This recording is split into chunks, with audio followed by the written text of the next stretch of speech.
Deep in the heart of a quiet mountain town, surrounded by towering trees and crisp, clean air, lived a person named Alex. For years, Alex had been running from danger, running from memories, and running from a past that refused to let go. But now, after everything they'd been through, Alex finally found a place where they could breathe easy.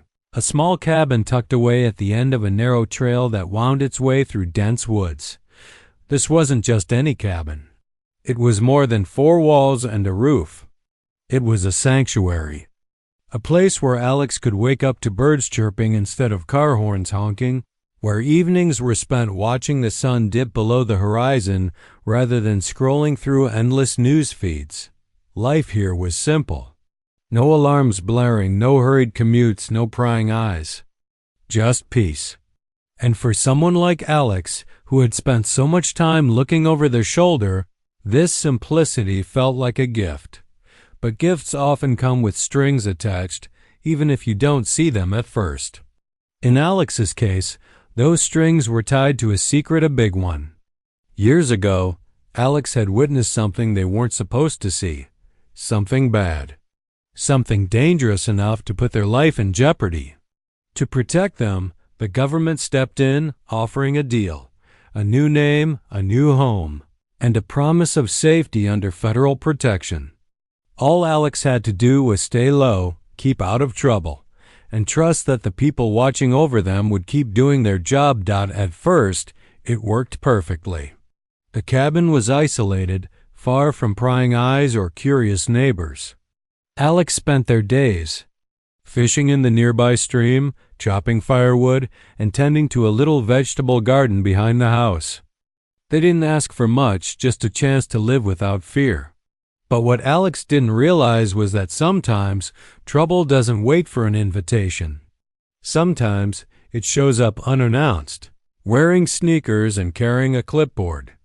Enter Patricia Wexler, or as everyone called her, Karen. Karen wasn't exactly known for being warm and welcoming. If anything, she was the opposite. She chaired the local homeowners association, HOA, which meant she took her role very seriously. Too seriously, some might say. Rules were her religion, and enforcing them was her mission. Whether it was making sure nobody parked in front of hydrants or policing the color of people's mailboxes, Karen was always on patrol, ready to pounce on anyone who dared break the rules. It didn't take long for Karen to notice Alex. At first, it was subtle things, like how Alex seemed to avoid coming into town unless absolutely necessary, or how their cabin sat at the edge of HOA territory, almost as if they wanted to stay hidden. Then there were the tire tracks Karen spotted one morning while taking her usual morning rounds. Tire tracks leading straight to Alex's cabin. Now, according to the HOA guidelines, vehicles weren't allowed on certain trails unless explicitly approved, and Alex hadn't asked for permission. Karen's curiosity quickly turned into suspicion. Who was this person living all alone in the middle of nowhere? Why did they seem so determined to keep to themselves? And why, oh why, were they breaking the rules? To Karen, these questions demanded answers. And when Karen wanted answers, she didn't hesitate to act. One chilly autumn morning, armed with her phone and a sense of righteous indignation, Karen made her move. As Alex walked down the trail carrying an armful of firewood, Karen snapped a few photos from a distance. She told herself she was gathering evidence, not snooping. After all, it was her duty as a HOA chairperson to ensure compliance. With the pictures safely stored on her phone, Karen returned home, brewed herself a cup of tea, and dialed 911. "I need to report suspicious activity," Karen said, her voice firm but tinged with excitement. "There's someone out here I don't recognize. They're acting strange, and I think they might be trespassing." What Karen didn't know, couldn't have known, was that her call was about to set off a chain reaction. Because Alex wasn't just another resident trying to fly under the radar. Alex was under federal protection.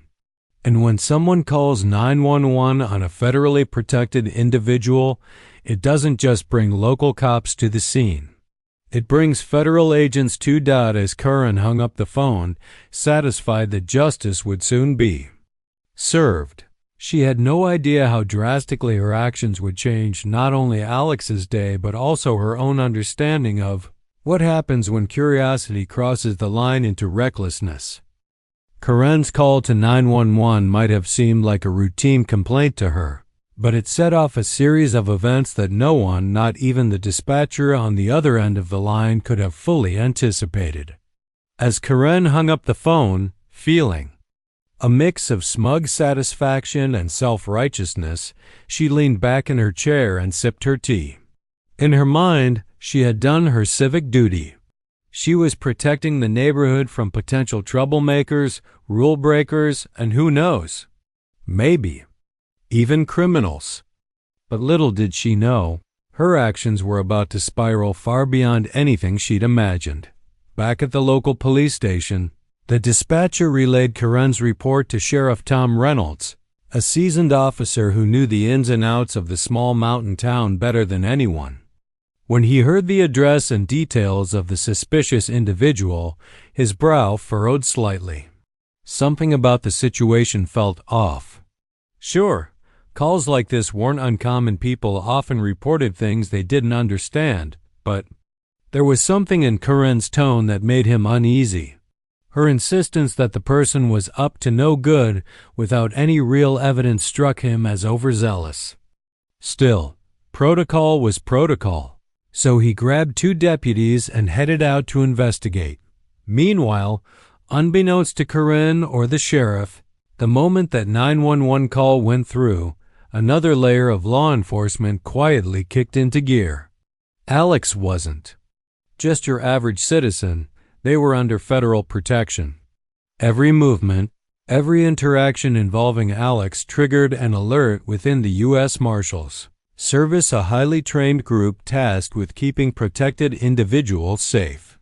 Within minutes of the call being logged, agents monitoring Alex's location sprang into action. They weren't taking any chances. If someone thought Alex looked suspicious enough to warrant calling emergency services, then it was time to step in before things escalated further. As Sheriff Reynolds and his team approached the cabin, they noticed something unusual almost immediately. Parked discreetly along the dirt road leading up to the property were 2 black SUVs.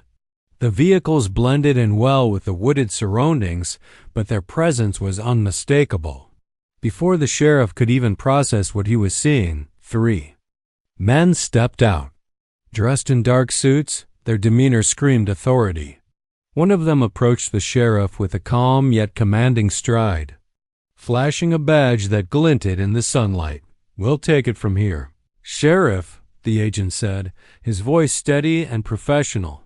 Sheriff Reynolds blinked, caught off guard. He'd seen plenty of strange things during his career, but federal agents showing up unannounced in his jurisdiction? That was new. "What's going on?" he asked, trying to mask his confusion. The agent glanced around briefly, ensuring no one else was within earshot before speaking. "This individual is under federal protection," he explained. "Your assistance isn't needed." By now, word had spread among the neighbors. A few curious residents had gathered near the edge of the trail, whispering among themselves and craning their necks to get a better view. And right at the center of it all stood Karen, arms crossed, looking triumphant. She eagerly pointed toward the cabin, describing Alex as some sort of shady character lurking in the woods. Her words painted a picture of someone dangerous, mysterious, and completely out of place. To her, this was validation proof that she'd been right to sound the alarm. But as the agents moved closer to the cabin, Karen's confidence began to waver.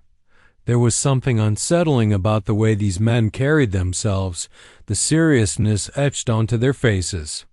This wasn't just a routine check-in.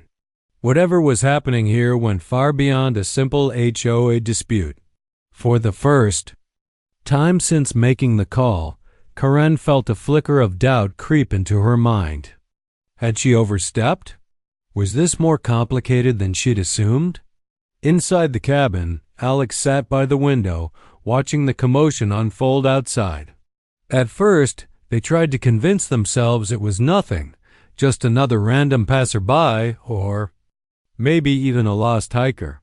But when they spotted the sheriff's car pulling up followed by those ominous black SUVs, their stomach dropped. Their heart raced as memories of past close calls flooded back. Years of living under constant surveillance and fear had taught Alex to recognize danger quickly. This was definitely danger. Alex's mind raced.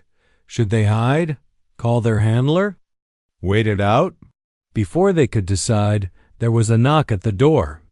Not loud or aggressive, but firm enough to demand attention. Taking a deep breath, Alex opened the door cautiously. Standing there was one of the agents, a familiar face. Relief washed over Alex, but only for a moment. Seeing these men meant one thing: their cover had been compromised, even if only slightly. The agent introduced himself again, though Alex already knew who was. "We're handling this," he assured them, his tone calm but urgent. "Stay inside until we clear the area." As the agent turned to leave, Alex couldn't help but feel exposed. This cabin was supposed to be their refuge, their fortress against the chaos of the outside world. Yet here they were, once again caught in the crossfire of someone else's assumptions and actions. It wasn't fair, but fairness rarely entered the equation when you were living under federal protection. Outside, the scene grew more chaotic. Neighbors whispered loudly, speculating about what was going on. Some muttered about crime rings, while others joked about aliens hiding in the woods. Karen, however, remained front and center, still clinging to her belief that she'd uncovered something sinister. But as the agents began dispersing the crowd and explaining the situation in vague terms, her bravado started to crack. The looks she received from the agents and even some of her own neighbors were less than friendly. For the first time, Karen realized she might have made a mistake. A big one. Back at the cabin, Alex listened as voices drifted in from outside. The agents were talking to the sheriff, likely filling him in on the basics of the situation. Though Alex couldn't hear the exact words, they knew the gist. Someone had called 911 on them, and now the entire neighborhood was buzzing with rumors. What should have been a quiet morning spent chopping firewood had turned into a spectacle. And for Alex, spectacles were the last thing they needed. Despite the tension, Alex couldn't help but feel a strange sense of irony. Here they were, living in the middle of nowhere to escape attention, only to become the center of it thanks to a nosy neighbor. The thought brought a bitter smile to their face. Maybe life really did have a twisted sense of humor. As the day wore on, the immediate threat began to subside. The agents worked efficiently, ensuring that everyone understood the seriousness of the situation without revealing too much. Sheriff Reynolds nodded along, clearly realizing he'd stumbled into something far bigger than a typical neighborhood squabble. Meanwhile, Karen stood silently, her earlier confidence replaced by a growing sense of unease. She hadn't expected this. Not at all. For Alex, the ordeal was far from over. But as they watched the agents take control of the situation, a small part of them felt grateful. Grateful for the people who had their back, even when the world seemed determined to push them into the spotlight. And grateful, perhaps, for the reminder that sometimes the most ordinary lives can hold extraordinary secrets. As the chaos outside began to settle, the agents took charge of the situation with precision and calmness that left everyone neighbors. Karen, even Sheriff Reynolds, feeling a mix of awe and unease. The man in the suit who had spoken earlier motioned for the sheriff and Karen to step closer to the cabin, away from the growing crowd of onlookers. His expression was neutral, but there was an underlying seriousness in his tone that made it clear this wasn't going to be a casual chat. Let's go inside, he said, gesturing toward the cabin. This isn't something we need to discuss out here. Karen hesitated for a moment, glancing at the murmuring neighbors behind her. She had expected praise for alerting authorities, maybe even a pat on the back for her vigilance. Instead, she felt like she was being led into some kind of interrogation room. Her heart raced as she followed the agent and Sheriff Reynolds up the wooden steps of the cabin porch. Inside, Alex sat quietly by the window, their face pale but composed. They exchanged a brief nod with the agent before turning their gaze to Karen. The cabin itself was cozy, a far cry from what Karen had imagined when she'd conjured images of a criminal hideout in her mind. There were shelves lined with books, a small table stacked with fresh vegetables from the garden, and a fire crackling softly in the hearth.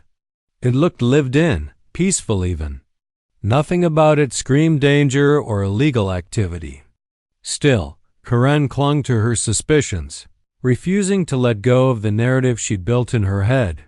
Once everyone was seated, the agent wasted no time getting to the point. He leaned forward slightly, resting his elbows on his knees, and spoke in a measured voice. I want to make one thing very clear, he began. Alex is under federal protection. That means their safety is our top priority. Any interference with that puts not only them but also ongoing investigations at risk. Karen blinked, her mouth opening and closing like a fish out of water. Federal protection? What did that even mean? Her mind scrambled to piece together the implications, but all she could manage was a weak protest. But I didn't know. How was I supposed to know? The agent fixed her with a steady gaze, his patience wearing thin. That's exactly why we keep these details confidential, he replied. If everyone knew who was under protection, it wouldn't work. People like you calling 911 because they see someone walking down a trail, that's how lives get put in danger. His words hit Karen like a punch to the gut. For the first time, she realized the gravity of her actions. This wasn't just about breaking HOA rules or catching a trespasser. This was about real people, real lives hanging in the balance. And she had unknowingly thrown a wrench into that delicate balance. Sheriff Reynolds, sitting quietly beside her, shifted uncomfortably in his seat.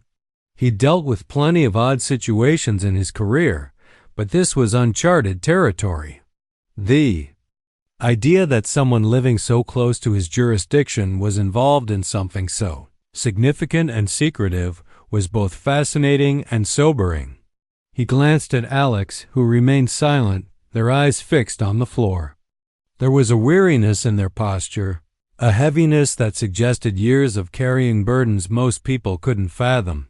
I'm sorry, Karen stammered, her voice barely above a whisper. I didn't mean to cause trouble. I thought... She trailed off, unsure of how to finish the sentence. Thought what? That Alex was a criminal? A squatter? Someone hiding stolen goods? None of those assumptions seemed reasonable now, not when faced with the reality of the situation. The agent sighed, leaning back in his chair. Look, apologies are fine, but they don't undo what's already been done. Every time someone finds out or suspects, they're putting Alex's life at risk. Do you understand that? Karen nodded quickly, tears welling up in her eyes. She wasn't used to feeling this small, this powerless. In her role as HOA chairperson, she was accustomed to having control, to enforcing rules and making decisions. But here, in this cabin, surrounded by federal agents and a person whose life depended on secrecy, she felt utterly insignificant. For Alex, watching Karen crumble under the weight of her own mistakes was bittersweet. On one hand, it was satisfying to see her realize the consequences of her actions. On the other hand, it was exhausting. Exhausting to constantly be reminded of how fragile their safety was, how easily their cover could be blown by someone acting. On impulse or ignorance, when the agent turned to Alex, his expression softened slightly. "Are you okay?" he asked, his voice quieter now. Alex nodded, though the tension in their shoulders told a different story.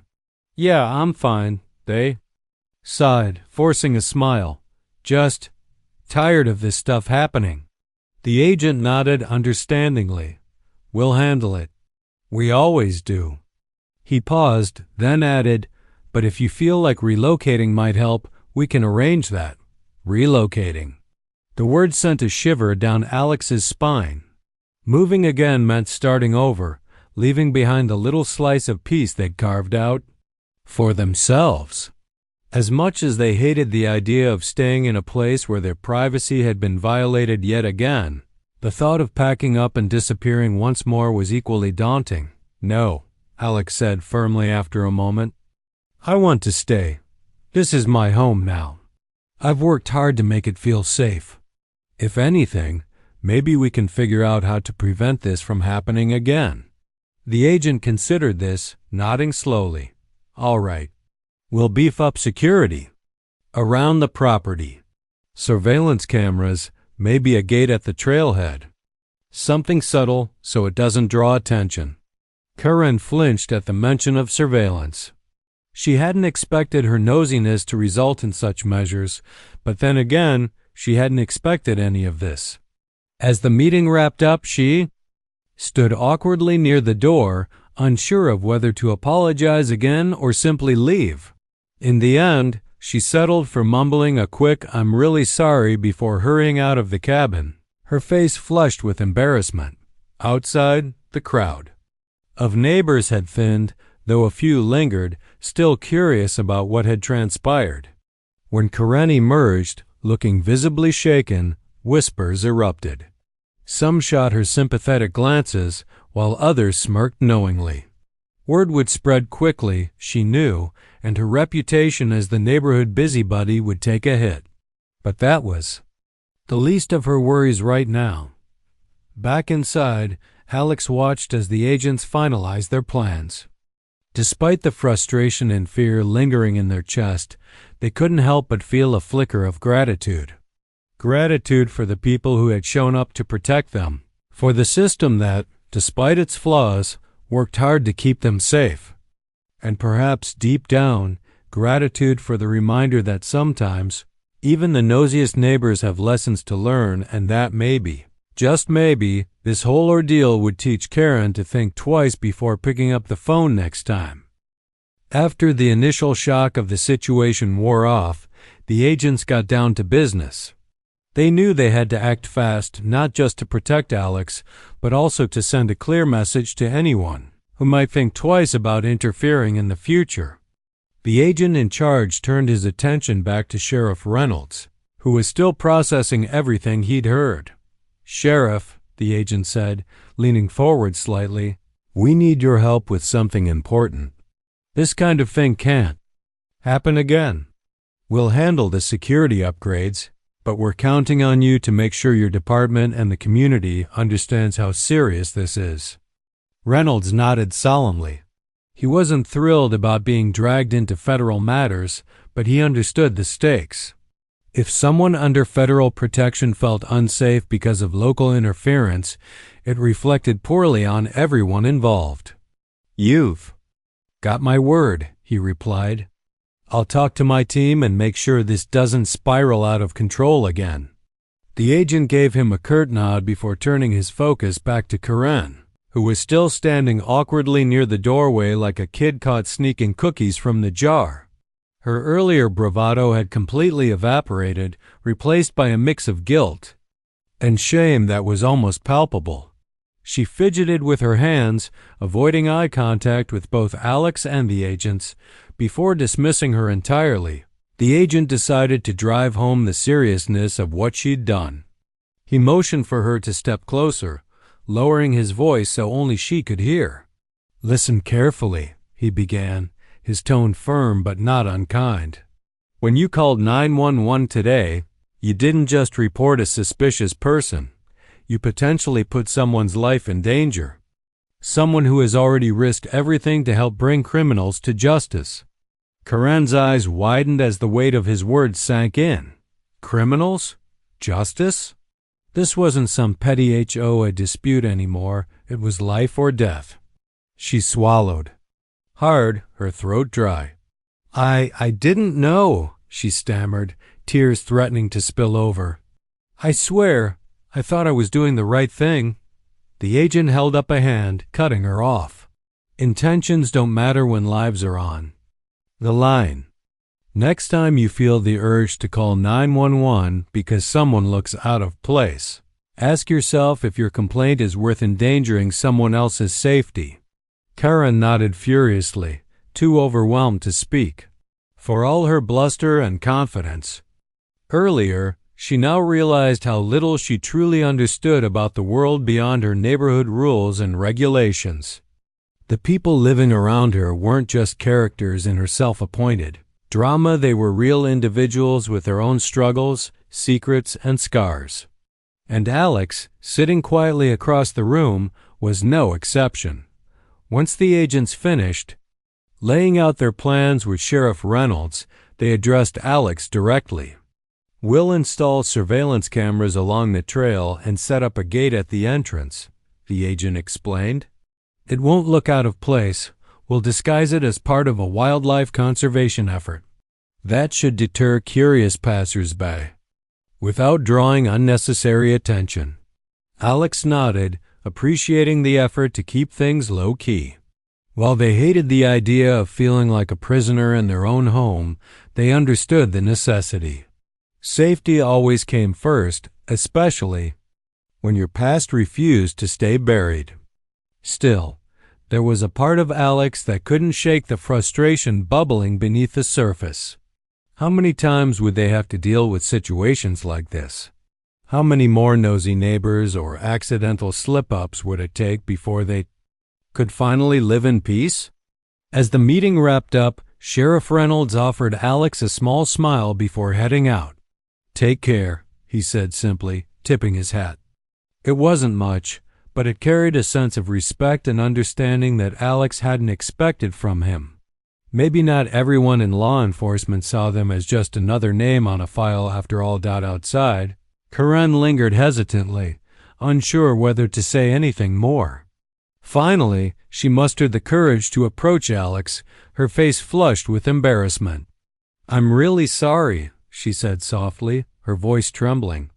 "I never meant to cause trouble. I hope you can forgive me." Alex looked at her for a long moment, weighing their response. Part of them wanted to lash out, to let her know exactly how stressful and exhausting it was to live under constant scrutiny.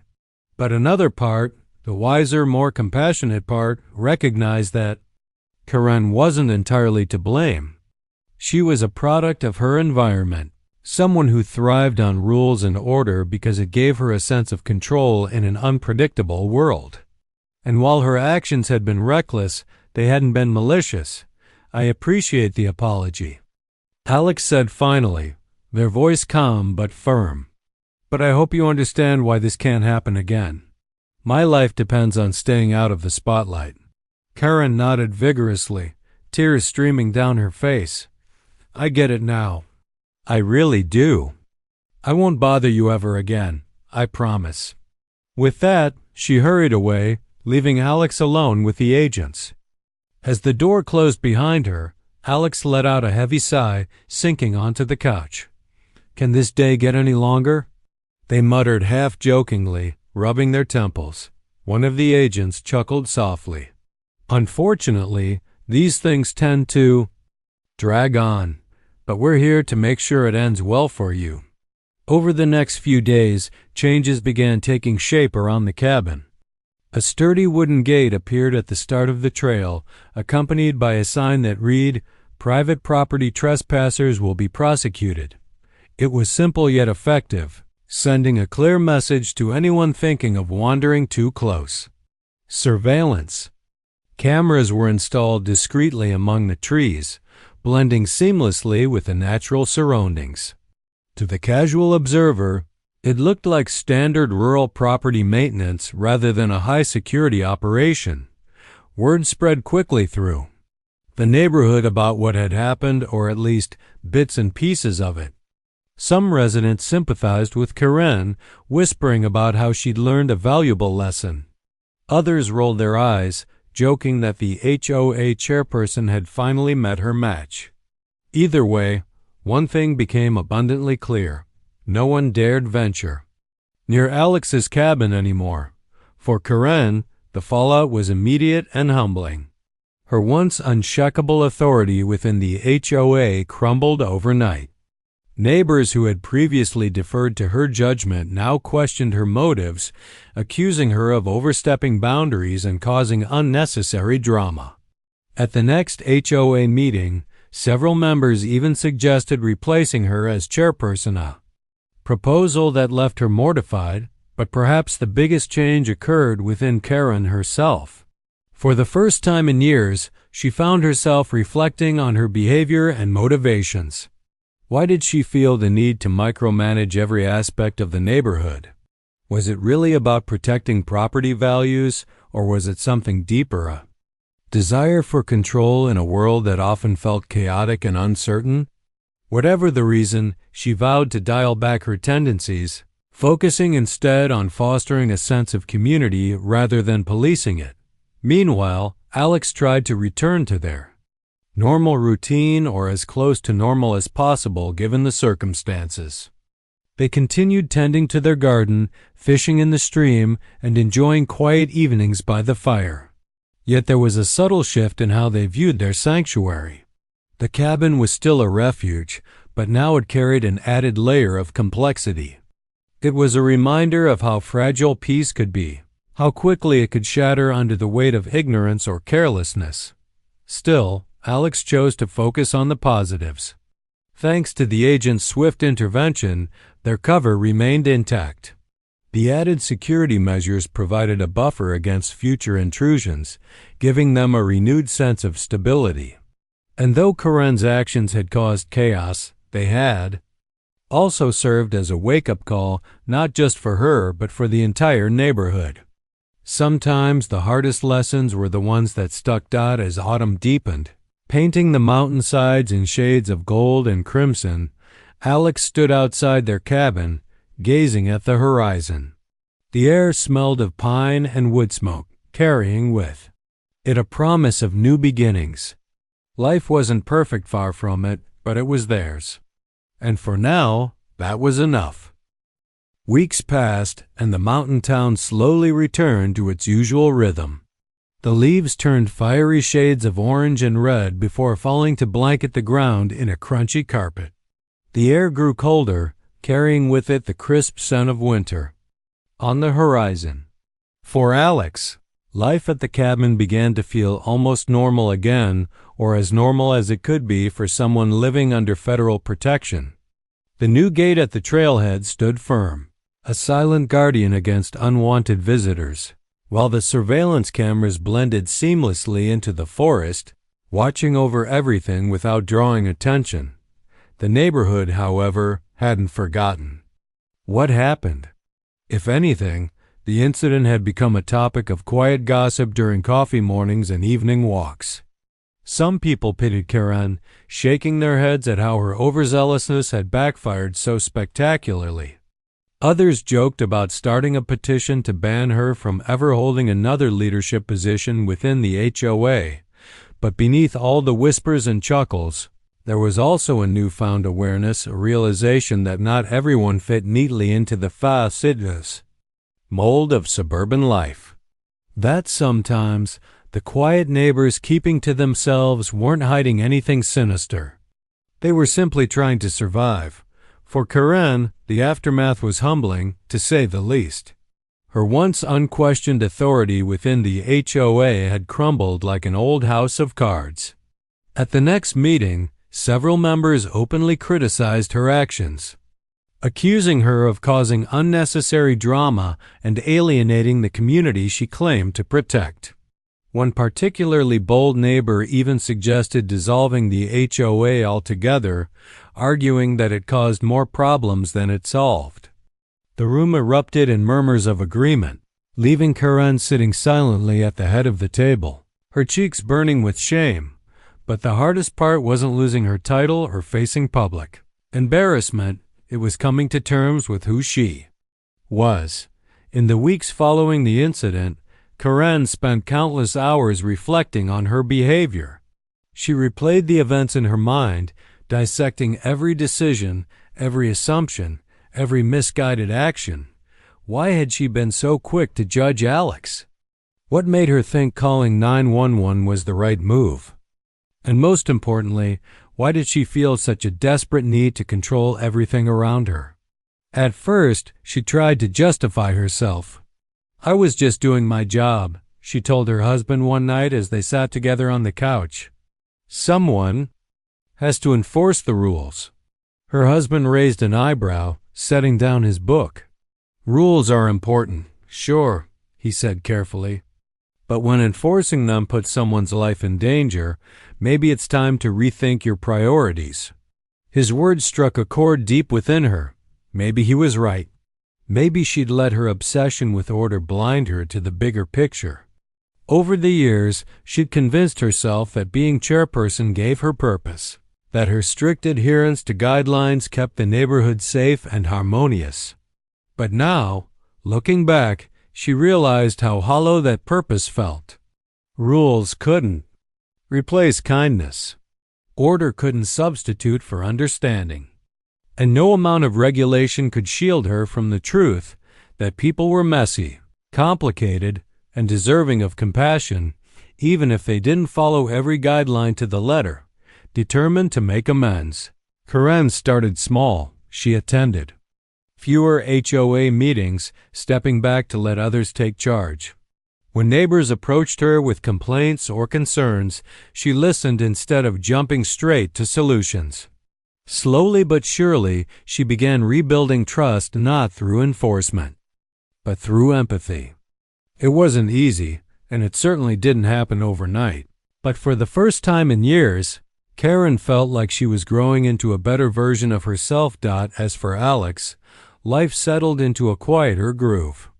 The added security measures brought peace of mind, allowing them to focus on the simple joys of their secluded existence. Mornings were spent sipping coffee on the porch, watching sunlight filter through the trees. Afternoons were filled with chores, chopping wood, pulling weeds from the garden, or mending the occasional loose board on the cabin steps. Evenings were reserved for reading by the fire, the crackling flames casting flickering shadows across the walls. Still, the memory of Karen's call lingered like a ghost in the corners of Alex's mind. They couldn't shake the feeling that their sanctuary had been violated, not just by Karen's nosiness but by the fragility of the life they'd built. Every creak of the floorboards, every rustle in the woods, reminded them of how easily their cover could be blown. It was exhausting, living in a constant state of vigilance, but Alex refused to let fear dictate their choices. This cabin was their home, their refuge, and they weren't going to let anyone or anything take that away. One chilly afternoon, as Alex worked in the garden, they spotted movement near the trailhead. At first, their heart raced, adrenaline kicking in as memories of the past incident flooded back. But as they squinted through the trees, they recognized Sheriff Reynolds walking cautiously toward the cabin. He held up his hands in a gesture of peace, clearly mindful of intruding. "Hey there," he called out, stopping a safe distance away. "Mind if I have a word?" Alex wiped their hands on their jeans and nodded, gesturing for him to come closer. Though they still harbored some lingering distrust after everything that had happened, they appreciated the sheriff's efforts to maintain a respectful distance. "I wanted to check in," Reynolds said as he approached. "Make sure everything's okay. No more interruptions." "It's fine," Alex replied, offering a small smile. "The gate helps. So does the camera setup." "Thanks for making sure those got installed quickly." Reynolds nodded, looking relieved. "Good, that's good." He hesitated for a moment, then added, "And listen, I know we don't always see eye to eye, but I want you to know you've got allies here. Not everyone thinks like Karen." Alex chuckled softly, the sound carrying a hint of bitterness. Yeah, I've noticed. But honestly, I'm just glad it's over. I don't hold grudges I can't afford to." The sheriff smiled faintly, tipping his hat before turning to leave. "Take care, all right? And if you ever need anything, don't hesitate to reach out." After he disappeared down the trail, Alex stood there for a while, staring at the empty space where he'd been. Despite everything, there was something comforting about knowing that not everyone in the world was out to cause trouble. Some people genuinely cared, and that mattered more than they realized. As winter approached, bringing snowflakes that dusted the mountains like powdered sugar, Alex embraced the solitude of their cabin. They decorated the inside with handmade garlands and candles, creating a cozy atmosphere that felt worlds away from the chaos of their past. On clear nights, they bundled up and stepped outside to gaze at the stars, marveling at how vast and unknowable the universe seemed. It was a reminder of perspective, of how small their problems were compared to the infinite expanse above. In town, Karen continued her quiet transformation. She joined a local book club, surprising herself by enjoying discussions about characters whose lives were nothing like hers. She volunteered at the community center, helping organize food drives and holiday events. And though she occasionally caught glimpses of Alex from afar at the grocery store or filling up their truck at the gas station, she never approached them. Instead, she kept her distance, respecting the boundaries she'd once ignored. Years later, when the story became little more than a distant memory, Alex reflected on how much had changed since that fateful autumn day. Their life wasn't perfect, but it was theirs. They had learned to live with the scars of their past, finding beauty in the resilience it had taught them. And while they might never fully trust the world beyond their cabin walls, they had found a way to coexist with it, to carve out a piece of happiness amidst the uncertainty. Because in the end, life wasn't about avoiding storms. It was about learning to dance in the rain.